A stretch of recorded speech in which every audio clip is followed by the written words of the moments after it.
Lewis, we need you to stop on the circuit, please. We need you to stop on the circuit. There's not enough fuel and we need to have a fuel sample. We need you to stop out there. Sorry, that's a fantastic job from you. Please.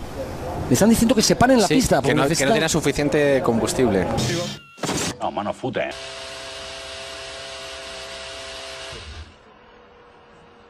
No oigo nada. ¿Qué le ha pasado?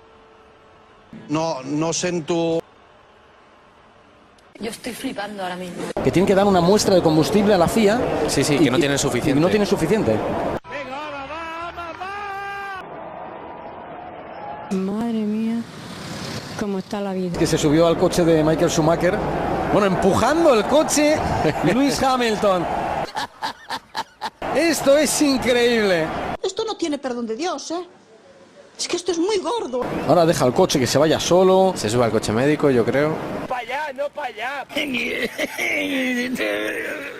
Ustedes...